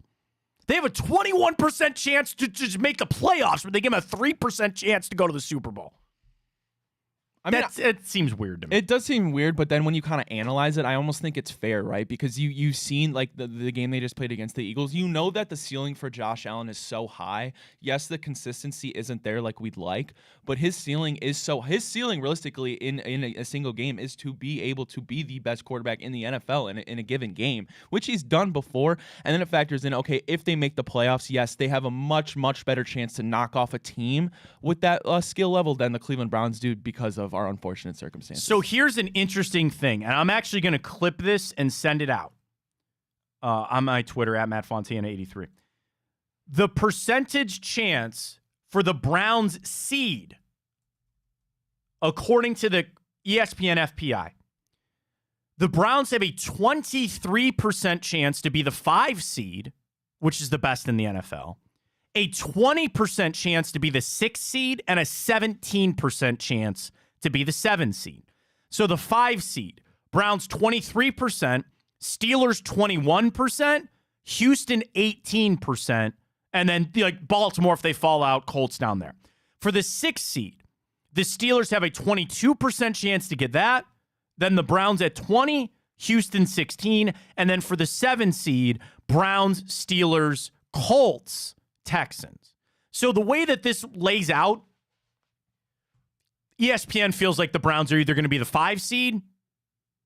Well, it's the fact that they're going to make it. We know 5, 6, or 7, but they give the Browns the nod to be the 5 seed, which I think is pretty good for a situation from where they're at. So that's that. Let's flip over to CBS real quick, and I do want to do the NFC here in a second.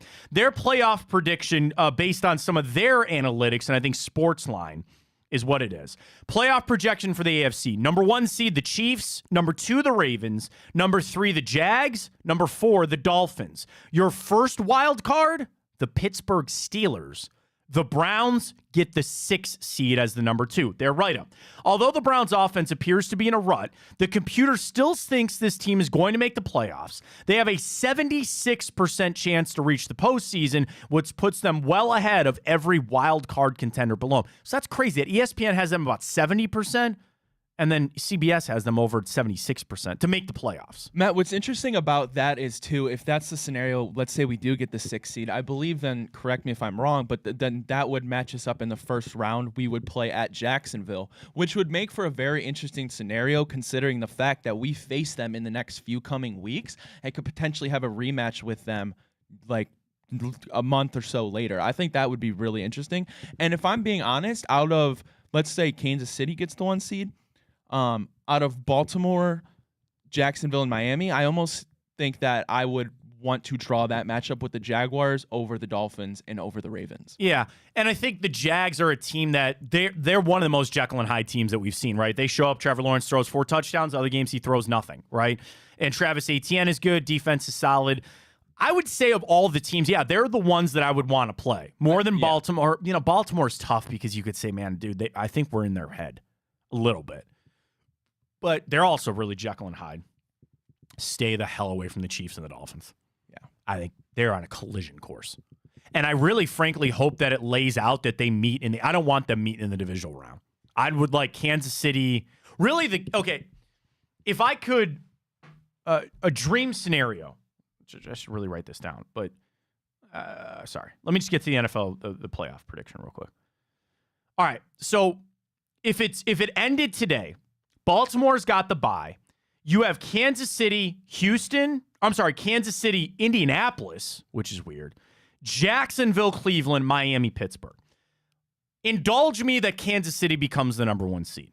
So, let's flip-flop those two. So, then you'd have Baltimore, Houston. Again, we all assume Houston's going to make it over the Colts. Right. Tell me that wouldn't be a fun matchup. That would be a very fun matchup. Give me the Jacksonville-Cleveland matchup, and then you get Miami-Pittsburgh.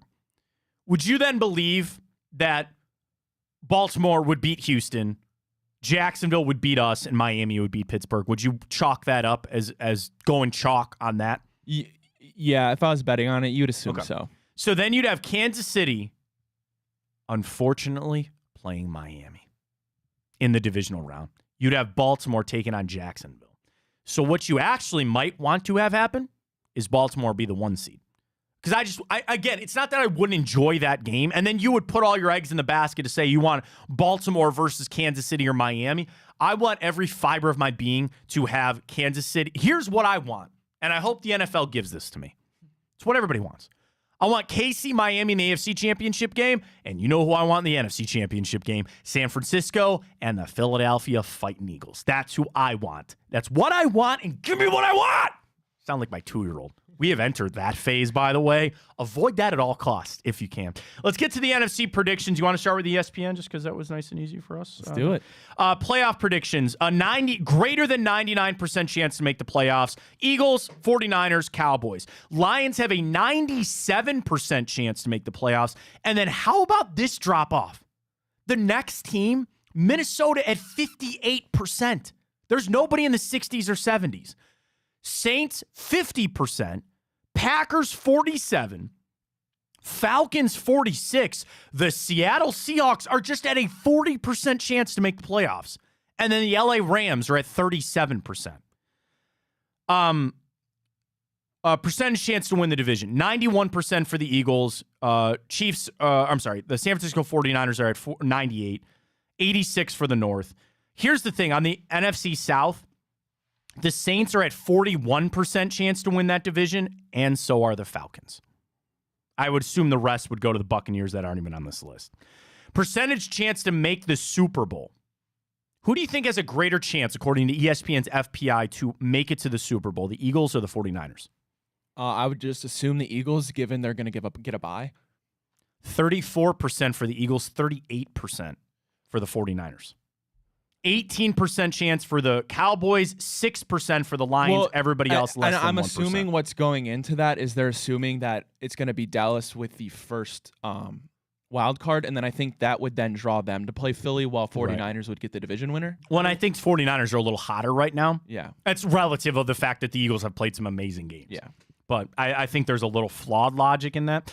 And then for CBS on the NFC side, Eagles the 1 seed, 49ers the 2 seed, Lions are 3. Saints, they have winning the South and being the 4 seed. Cowboys have all but locked the number 5 seed. 6 and 7, dude, they give it to the Seattle Seahawks. That's not crazy. The 7-seeded wild card team in the NFC, according to CBS Sports, is who? I'm assuming they're off on the Vikings. Correct. Okay. Man, it's such a shame because that conference, man. I'm gonna guess maybe they're seeing a little bit heating up from the Packers. The Green Bay freaking Packers. Yep. The biggest winner of our projection this week is Green Bay, who are now expected to steal the final NFC wildcard spot from the Vikings. According to the computer, it's going to be a dogfight for the final playoff spot, with the Packers be giving a 51% chance of making the playoffs, and the Vikings are at 49%. The biggest thing working for the Packers' favor is that if they have the third easiest remaining schedule in the NFL, Minnesota has one of the harder remaining schedules. And they also give Minnesota just as that next, kind of seed out. So that's how it plays out from a playoff predictor. I tweeted out the Browns one of kind of where the projection for the seed goes from ESPN. So again, they think the Browns are going to slide into that 5 seed, which I think we will take. All right, let's do this. Let's catch a break. Get signed up with Tipico. Remind people of the boost. We'll send that out on Twitter this break as well. We come back. We'll do Time Hop, and we'll do Thursday Night Football. We're still going to place our bets for tonight outside of the boost and get ready for the Cavs game tonight as well. Stay locked in. Fontana Show right here on Big Play.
All right, let's get into Time Hop as we are slowly winding down November, December around the corner tomorrow. So the final Time Hop here for the month of November. Let's see what we got. And if you're new to the show, first off, welcome. We appreciate you giving us a shot this morning.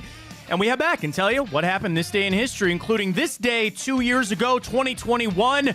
Roberto Perez left the Guardians and signed a one-year deal with the Pirates. A beloved, everybody loved Bebo, right? And a great player for this team. I know the catching situation for the Guardians has always been kind of, I'm going to say a misnomer, but you remember, when you had Roberto Perez, things were going pretty good. Everybody wanted Austin Hedges back. It's mostly because Mike Zunino was just such a miss.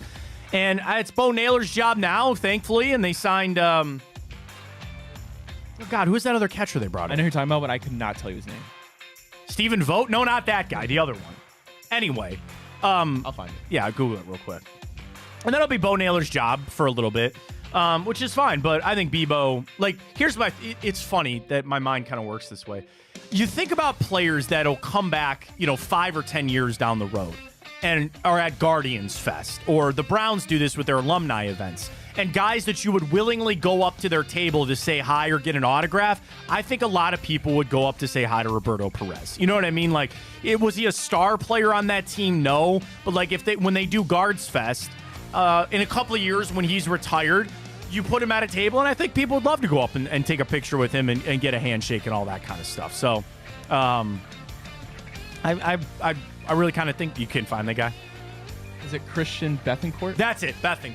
That's it, Christian Bethencourt. They brought in to kind of help out there with Bo Naylor. Also, this day, 2021, LSU named Brian Kelly their new head coach. Would you have rather stayed at Notre Dame or gone to LSU?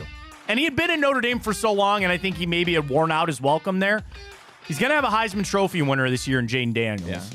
All I can think about, and it's just going to be the one thing, is that video of him being super, super cringy in the locker room with that recruit who then flipped his commitment. Oh, I thought you were going to mention something about Cincinnati with Brian Kelly. Oh, well, yes. That too. Is Brian Kelly a good college coach? I'm asking. I don't know. It's definitely up for debate. I'll tell you that. I don't know. If you don't know, I guess maybe that's probably not a good thing. Also, speaking of catchers, this day, 2018, the Indians traded Yan Gomes. I was sad to see Yan Gomes go. He went to the Nationals. You got Jeffrey Rodriguez, who they traded away. Daniel Johnson, who's not here anymore, and a player to be named later who I don't even know who it was. Who? I've never heard of any of those guys. Never. Yeah, no good. I remember this game vividly, as everybody should, because this day, 2015, Ryan, Browns are taking on the Ravens on Monday Night Football. We get to the fourth quarter. Josh McCown breaks his collarbone. Austin Davis has to come into the game. It is a tie game with 27 your score. And Travis Coons lines up for a field goal. That then gets blocked and returned for a touchdown on the Browns' own version of the kick six, and they would fall 33-27 on Monday Night Football. Do you remember who returned that? I remember he had a funny name. I'll find it for you in a sec. I remember the kick because everybody used to yell at Travis Coons. I remember, I think it was like Danny Shelton trying to hawk him down. Yeah, trying to run him down. The Browns fall. That would be their sixth straight loss. And they lose it on the kick six, if you will.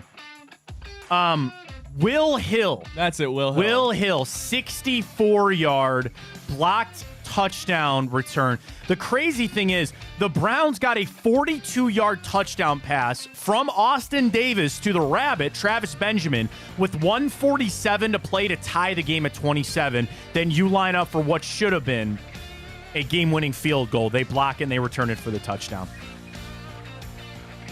It's kind of funny that I will bring something else up in Time Hop in just a second. This day, 2014, Browns fall to the Bills 26-10. Brian Hoyer started through 2 interceptions. This was the debut of everybody wanted to see, Johnny Manziel. Not debut, but I remember he came into that game. He went 5 out of 8 for 86 yards and rushed for a touchdown. And after that game, the Manziel thing was on. Everybody said, start him, want to play him. We all know how that played out. This day, 2013, number 3, Ohio State takes down Michigan. Braxton Miller, 133 passing yards, 2 touchdowns. He had 153 rushing yards and 3 touchdowns, 5 combined touchdowns for Braxton Miller. Carlos Hyde, 226 on the ground and a touchdown. Ohio State ran for 393 yards. Michigan scored with 26 seconds to go. They went for 2 to tie it and lost. Oh, no, I'm sorry. They lost. It was 42-41. They went for 2 and didn't get it. Is that Devin Gardner? Was 2013 the Zach Boren year where he decked him and stood over top of him? That might have been it. I don't know. I have to look that up. So I mentioned that the kick six or whatever, the block 6 for the Browns. How ironic is it, Ryan, that this day 2013 was also the kick 6? An Iron Bowl? Chris Davis, 109 yards. Auburn beats Alabama. Auburn would go to the SEC championship game. Alabama fell to 3 and didn't go to the national championship. They lost to the Sugar Bowl, and Auburn would then lose to Florida State in the championship game. So you had the Browns block 6 This day, 2015, and then 2 years earlier was the Kick Six, Auburn, Alabama, in the Iron Bowl. That's how it goes. This day, 2004, Ken Jennings, 74-game win streak on Jeopardy came to an end. He won $2.5 million. Absolute GOAT. Yep. To a musical side of things, this day, 1982, the album Thriller was released from Michael Jackson. And then also this day, 1979, Pink Floyd released The Wall. I would say two of the most iconic albums of all time, released on this day, just 3 years apart. This day, 1876, the first ever Thanksgiving college football game was played. Yale beat Princeton 2-0. Hell of a score. I don't know how that scoring was back in the day, but it was 2-0. Yale beat Princeton this day, 1876, on the first ever Thanksgiving game. Very happy birthday goes out to the aforementioned Braxton Miller, Bo Jackson, Winston Churchill, and Mark Twain, all celebrating birthdays today on the 30th of November. So there you go. Before we get to Thursday Night Football, wanted to update our Twitter question one final time this morning. Sorry, the Seahawks are going to go to the throwback uniforms tonight. Does that impact your pick for tonight at all? No. No? Okay. No. All right, final update on our Twitter question this morning. Which quarterback do you think gives the Browns the best chance to win? Or make the playoffs, 66-34. Still Flacco way over DTR. With where we're at today, I don't expect them to make an announcement today. I think it's just going to be continued on, Ryan, of concussion protocol for DTR. We know it'll be Flacco. We all kind of assume it'll be Joe Flacco. We'll see what Kevin Stefanski has to say later today. Really, all of my focus is going to be on Myles Garrett's shoulder and Amari Cooper's ribs. That's really where I'm at, for the Browns later today as they're out of practice at UCLA. So it's really the injuries outside of DTR that I'm most concerned about. This game, though, I already got a weird feeling. It's Thursday. And I don't really have a vibe for this game. And that's not good. That's not good. When I just don't have a feel for it. And maybe it's because it's been such a crazy week. Maybe it's, the week after the holiday. I think with us starting with Ohio State and kind of that wrapping up so much, I don't really have just like a vibe for this game. I think them being out there on the West Coast is an impact. Them speaking later in the day. I don't know, but am I the only right? Like, Ryan, do you have a vibe for this Browns-Rams game this weekend? I just don't have one. No, I don't really have a vibe. It's almost a similar vibe to what I had going into the Broncos game of just so much uncertainty.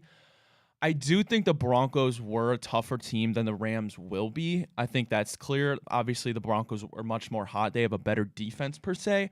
I'm just concerned, especially with Denzel Ward. Obviously, you have the two-headed monster with Puka and with Cooper Kupp. Matt Stafford is coming off of a 4-touchdown game. They have some momentum going for him. And it's just so hard to win on the road, especially when you are halfway across the country. And I saw a tweet, Matt, from our guy Dollar Dog Nick here, our show writer at Big Play. And can you tell me, a little trivia for you, I'm flipping the roles. I love it. The last Browns quarterback to win a game on the West Coast. Okay, so the West Coast, let me qualify it by saying that would be both LA teams, San Francisco, Seattle, Arizona. Does that count? I'm not sure if he's including that. So Arizona, I feel like the last game we played there was Baker and we lost. Remember that game that was James Conner that rushed for 4 touchdowns? Or was Kenyon Drake? Somebody in that game rushed for like 4 touchdowns. Rushed for like 4 touchdowns in that game. The last San Francisco game was Sunday night. Also, Baker got smoked, and Nick Bosa was talking all that crap to him. We just played in Seattle. Didn't win that. Was it the Chargers? No. Oh, shoot. Because we lost that with Baker as well. Oh, yeah. My brother's at that game. That's right. That's what I kept thinking. So those are all the last games that we've played. You're going to have to go back 11 years. Holy God. Well, 11 years would be... It was on December 2nd, 2012. Colt? Oh, is this some obscure, like... No, you know him for sure. Everybody knows this guy. Johnny Manziel? You ready for it? Yeah. Brandon Weeden. Oh, my God. Talk about a throwback. Who'd he beat? Oakland at the time. Oh, what? Oh, my God. Holy cow. Woo. No. There's no way. What was the game that we played Oakland? It was still on the baseball field, and Nick Chubb rushed for all those yards. Did we not win that game? Let me take a look. I'm not trying to disparage Nick there. Like, I believe his research. But there was a game, I vividly remember that it was 2018. I remember 2018, you were at Oakland. Oh, no, we lost in overtime. That's right. Nick Chubb rushed for 2 touchdowns in that game. Gosh darn it, that's right. We lost in overtime. Wow. Been a minute. Wow. Been a minute is certainly where we're at. That is it. All right, let's get to our bets tonight for Thursday night football. The Seattle Seahawks traveling to AT&T Stadium to take on the Dallas Cowboys. We already got it, Ryan. I'm excited for that we get the throwbacks tonight. I don't even care what the spread is, Matt. I have no idea. I haven't looked a thing at the game. Give me the Cowboys at home. All right. Seattle Cowboys. Let me get on Typico here. I want to make sure they're not giving us the hook here. Can I bet a Duron Bland pick 6? You're probably not wrong for that. I'm probably not wrong. It's an even 9 for the Dallas Cowboys. Cowboys coming in at 8-3. Seattle scuffling at 6-5. This line opened at 5.5. It's all the way up to 9 or 9.5. 47 the over/under for the game as well. So let's get to some trends. I want to get you the public money here for a second. Public money. 84% of it is on the Dallas Cowboys. 84% of it is on the Dallas Cowboys. Let's get down to some trends here. I will start with Seattle. They're only 6-13-1 against the spread their last 20 games. But how about this, Ryan? Seattle is 4-1 straight up and 4-1 against the spread their last 5 games against the Dallas Cowboys. Now, that's historic. That's a little Russell Wilson. I understand that. As far as the under goes, total for the Seahawks, under has hit 4 out of their last 5 road games and 5 out of their last 7 games when they play at Dallas. You flip it over for the Cowboys, 5-1 against the spread their last 6 games and 5-1 straight up in their last 6. The over, though, has hit in Dallas's 4 out of their last 5 games. Dallas is 6-0 against the spread their last 6 games at home. 9, you've already emphatically made your pick here for the Dallas Cowboys. I'm going to differ. I'm going to take Seattle. Why? I don't know. Mostly on my Thursday night football, I always take the dog and the under. Dallas is on a 3-game win streak where they have demolished fools. 45-10, 33-10, and 49-17. Do you want to know my problem with those 3 games, Ryan? They were all against horrible teams. Commanders, Carolina, and the Giants. I think they're a little fake. I think they're a little phony. They're going to win. This is everything on the table for. Here's my real reasoning for it. Seattle backs there against the wall, and I think Dallas is riding fat right now. I think they're riding a little fat. They're going to win that game, but I don't think they're going to win it by 10. I'd like the hook. I really would love the hook in this one. Is the Dak MVP narrative real? I think it might be, Matt. I mean, I think it is, but like, you want to know a crazy thing? I'd give it to CJ Stroud over Dak. And I wouldn't give it to either one of them. I truly think Jalen Hurts is still the MVP. But like, if I had... I think it's real. Listen, he's a quarterback on one of the best teams in football. You're in the MVP conversation. And I think the one thing that helps Dak maybe over Jalen Hurts is he's doing it without, I've said this ad nauseum, they have no playmakers there in Dallas. I like CeeDee Lamb. That's it. That's it. I was not all in on Tony Pollard like everybody else was. They let their tight end go, Dalton Schultz. I give credit to Dak for doing it with basically just CeeDee Lamb. That's it. And here's another thing for tonight. Don't tell me that Seattle's not going to say, Devin Witherspoon, go cover CeeDee Lamb. We'll lose to somebody else. Not to disagree. And that's why we didn't do our boost for Thursday Night Football. We did it for the Cavs tonight. I saved this clip. I love Seattle plus that 9 tonight. I love it. I don't know if they're going to win. They might, but I love that 9. I love it. Salivating on it. Save that clip for Friday. I will. Do that. Write that down. Write that down for tonight. Folks, our boost is up with Typico. Download the app. Use that code BigPlay100. Deposit and bet $25 with that code BigPlay100, and you get a fabulous $100 in bonus bets. We are boosted up, Riot. plus 700. I'm excited. Dude, Darius Garland, 2 threes. Jared Allen over 23.5 points and rebounds. Dude, he gets 14 points and 10 boards. We cash that. Yeah. And then under 218.5. That is boosted to plus 700. Do we clip that? Do we send it out? I'm going to have to send it out. I'm going to retweet it at Matt Fontana 83 at Matt Fontana Show there. So we got our boost rolling for that. Another one is another just all-in boost. Cavs to record 50 rebounds and 25 plus assists is plus 150. So you could do either one of those. Cavs are 11-point favorites tonight. Should be able to take care of business, no problem, and we'll play it on out there. So we got Thursday Night Football rocking with Tipico. We got our boost going with Tipico. We'll revisit all that with our picks tomorrow. You know what else I got to do tomorrow? I got to pay up Sonny. Yeah, you do. Got to pay up Sonny. So I made a bet with Sonny Gupta. No, wait a minute. Oh, no, they covered. Yeah, I was like, what are you talking about? I thought for a second, I got confused that it was 6 for some reason, and it wasn't. Didn't even get close. So I owe Sonny a delicious bottle of whiskey. I will ask him, not on the air, but I will remind me there's no joke tomorrow. I need his address. Send me his address, or where he wants me to send it to.